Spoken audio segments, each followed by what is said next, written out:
Hey, what is going on, guys? RvzStealth here, and in today's video I want to talk a little bit about something that should absolutely never be able to happen, in which a player intentionally griefed over 20 games in a row without getting banned. So I'll show you guys some gameplay of what this player did.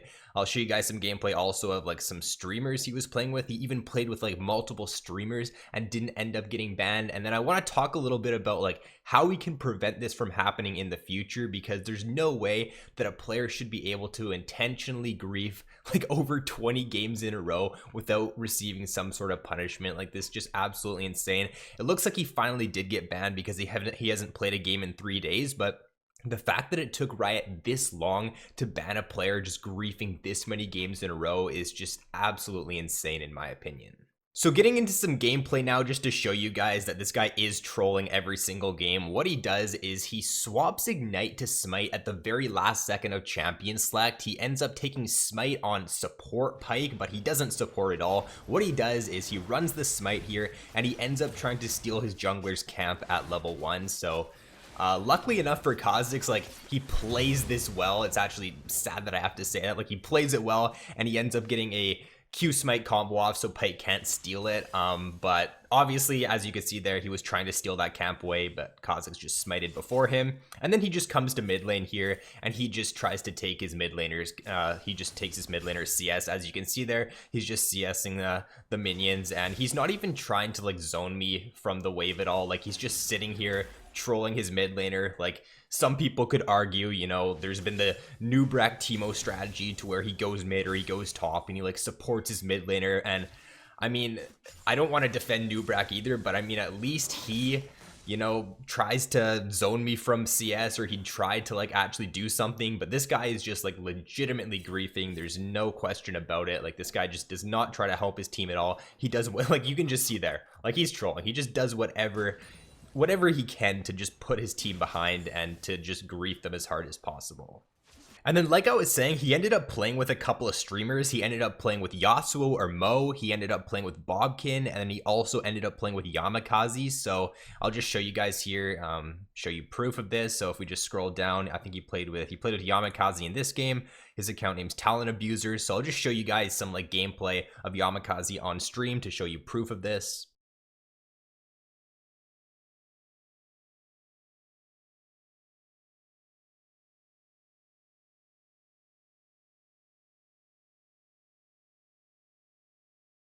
And then if we scroll up here, he also played with Bobkin. I think, let's see here if I can find the account. I think it's a little bit, oh, where is it? I think it's right here. His account's name is Sad Boy, and he ended up playing with him in this game. He was on the enemy team, so I'll show a clip of Bobkin if I can find a clip from his stream. I mean, there's no way we lose to this guy, right? He's on like a 40-game lose streak. He's literally trolling the entire, like, his own teammates by smiting shit. I think this has to be like a bot account. Someone bought this account for sure, and then he's just trolling. Yeah, there's summoner swaps everywhere. It's a bot account. And the game before I got him on my team here, he was on Mo or Yasuo's team. So he played with 3 different streamers, and he wasn't even banned like from doing this on stream, which is even more insane. So I'll show you guys a clip here of him griefing Mo in this game right here.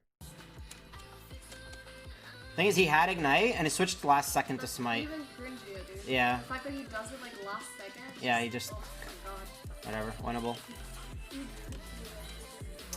Is he gonna, like, smite my camp in front of me?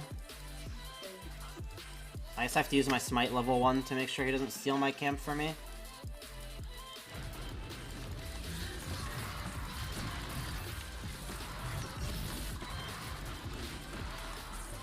Look at this shit, dude. He's literally trying to steal my camp, bro.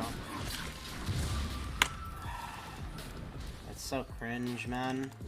So he just waits out in this bush here, waits for the camp to get low, walks up, Q smites it away from his jungler, and he just gets his jungler behind as quick as possible by stealing that camp away. Then he runs top lane. He tries to get his top laner behind, so he's just doing everything in his power to just try to put his team behind, try to make his team lose. You could argue, I feel like some people might argue that, okay, there might be this strategy to where he takes his jungler's red buff, goes top lane, gets a kill for his top laner, gets his top laner ahead, but that's just not it.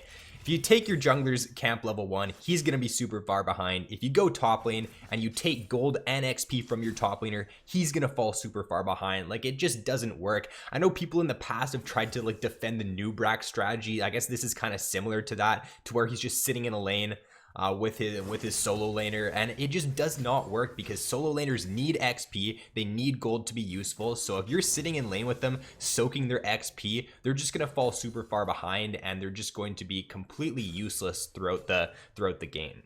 So now when the top lane wave ends up shoving in to where he can't really troll his top laner anymore, he ends up going mid and he just sees a big wave mid, so he just tries to troll his mid laner now. There's this huge wave here for Lucian built up, so he just comes mid and he just taxes all of this gold and XP here away from his mid laner. Like, this is just such a massive wave for Lucian, and if he loses this wave, the game is pretty much over for him. Or if he gets shared XP with this wave, the game is over for the Lucian. Like, there's no way he's going to be able to come back from this XP deficit here. And he even walks down into the river, tries to steal away the scuttle crab, right? He's just doing everything in his power to just put his team behind here in the early game. Now, he did actually end up winning 2 games, and I wanted to take a look at these games here, at least one of these games, to see, you know, what he was doing, if he was still trolling in these wins. But unfortunately, I can't, because if you go into his match history, these games don't show up because there's only, I think only your past 20 games show up in your match history. So I'm not able to download these games. I'm not able to review them. So I wanted to take a look at these wins here, but unfortunately, we're just not able to. And then lastly here, guys, I just want to give my input as to what I think Riot could do, what systems they could put in place to prevent something like this from happening in the future. Let me know down in the comments below if you guys have any ideas. But I think the first thing here is, if a player loses upwards of 10 games in a row, that account should automatically be flagged, and Riot should like have somebody manually review that account. Yes, there's going to be situations to where you're going to legitimately lose 10 games in a row. That does happen. It happens. It doesn't happen very often, but it can happen for sure. So just have somebody manually review that account. It's going to be, I don't think it would be like an insane amount of accounts that are going to lose 10 games in a row, so it wouldn't happen, I feel like, very often for Riot to have to manually review that. But if it does happen, you know, manually review it so that the player max griefs 10 games in a row. But it shouldn't even get to that point, because I feel like the system that should be in place is that if a player gets mass reported, right, if they get reported multiple games in a row, like 4 or 5 games in a row, there's no way this guy didn't get reported by like at least a couple members for 4 or 5 games in a row, or for 20 games in a row. I mean, he griefed 20 games, right? The fact that he could be reported for that many games in a row and not be banned is just pretty insane. So I feel like there should be a system in place to where if a player gets reported multiple games in a row and by multiple players, that account should automatically be flagged for manual review, and you should take a look at it. There's no way this guy should have been able to grief more than like 3 or 4 games in a row. He should have been banned like after that, in my opinion. So let me know your thoughts down in the comments below, guys. Let me know what you think Riot could put in place to prevent something like this from happening. And hopefully this just brings light to the situation, and that we can stop these kind of things from happening in the future. So thanks for watching, guys, and I'll see you in the next one. So peace out.